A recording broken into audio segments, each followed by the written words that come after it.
Hello friends, welcome to Jumbo Trader. पिछले video में हम लोग स्टार्ट किए हैं प्राइस एक्शन ट्रेडिंग के बारे में जानने के लिए। लास्ट वीडियो में मैंने प्राइस एक्शन ट्रेडिंग के ट्रेंड के बारे में एक ओवरव्यू दिया था, एक इंट्रोडक्शन बताया था उसका। अभी हम लोग उसी सीरीज़ को आगे बढ़ा रहे हैं और उसमें अप ट्रेंड के बारे में जानकारी कर रहे हैं।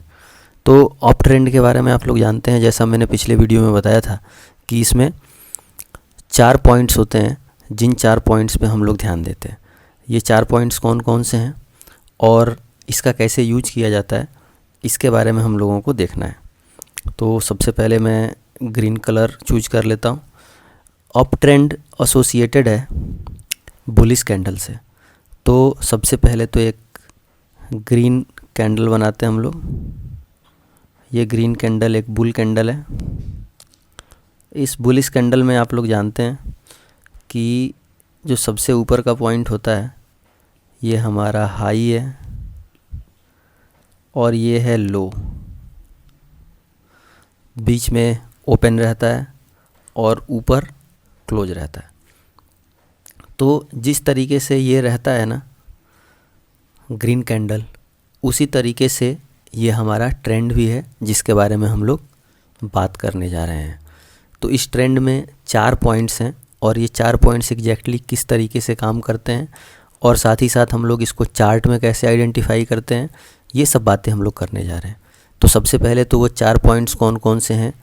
तो किसी भी चार्ट में आपको क्या करना है कि पहले एक लो पॉइंट डिसाइड करना है, फिर एक हाई, एक हायर लो और एक हायर हाई। इसको कैसे डिसाइड करते हैं, तो देखो जैसे आप किसी भी चार्ट में कोई एक पॉइंट पकड़ लो। हम लोग यूजुअली वो पॉइंट पकड़ते हैं जहाँ पिछले 2-3 कैंडल ने उस कैंडल के लो को ब्रेक नहीं किया हो। तो अप ट्रेंड हमेशा स्टार्ट होता है एक लो से। तो यहाँ से हम लोग ऐसे प्राइस को ऊपर की तरफ देख रहे हैं, ये हमारा लो है। तो लो का मतलब ये हमारा फर्स्ट पॉइंट है। तो सबसे पहले आप फर्स्ट पॉइंट आइडेंटिफाई करोगे, इसके बाद से प्राइस रिट्रेस होना शुरू होता है। ठीक है, तो जैसे ही प्राइस रिट्रेस होना शुरू होगा हमें पता चल जाएगा कि ये हमारा सेकंड पॉइंट है और ये सेकंड पॉइंट को ही हम लोग बोलते हैं हाई। ये हाई क्योंकि ये लो से ऊपर है। रिट्रेसमेंट हुआ, रिट्रेसमेंट होने के बाद वापस यहाँ पे 2-3 कैंडलें अब इसका लो ब्रेक करना बंद कर चुकी हैं, तो प्राइस वापस से ऊपर जाने लगता है। जब प्राइस ऊपर जाने लगता है तो जो प्रीवियस हाई है ना, इस प्रीवियस हाई को ब्रेक कर जाता है प्राइस और इससे भी थोड़ा और ऊपर चला जाता है। तो ये जहाँ से प्राइस घूमा है वापस, ये थर्ड पॉइंट है। इसी थर्ड पॉइंट को, ये जो पिछले वाला लो है ये लो से ऊंचा है, तो इसीलिए इसको बोला गया है हायर लो। ये ऊपर है इसीलिए इसका नाम हायर लो रखा गया है। और हाई से ऊपर है ये फोर्थ पॉइंट, तो इसका नाम है हायर हाई। इसलिए आपने बहुत सारे वीडियो में देखा होगा कि लोग ऐसे बोलते हैं कि अगर higher high higher low structure है, इसका मतलब है कि वो अप ट्रेंड में है। तो जैसे ये फोर्थ पॉइंट हम लोगों को मिलता है ना, तब हम लोग ये कह सकते हैं कि कोई भी स्टॉक अप ट्रेंड में है।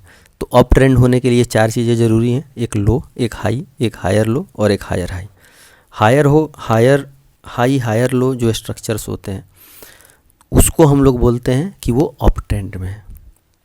ठीक है, अब अभी तक हम लोगों ने जो बातें देखी हैं इसमें, इन बातों को मैं चार्ट पे देखना चाहूँ अगर, तो चार्ट पे भी ये अपने लिए अवेलेबल है। तो इसको एक चार्ट पे हम लोग देख लेते हैं। तो चलिए चार्ट पे आपको लेके चलता हूँ मैं। और ट्रेडिंग व्यू में ये HDFC बैंक का चार्ट है और ये HDFC बैंक के चार्ट से हम लोग इसको समझने की कोशिश कर रहे हैं। तो सबसे पहले हम लोगों को क्या करना है,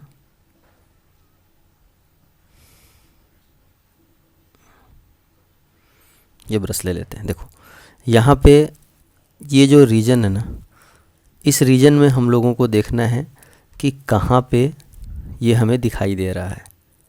ठीक है, तो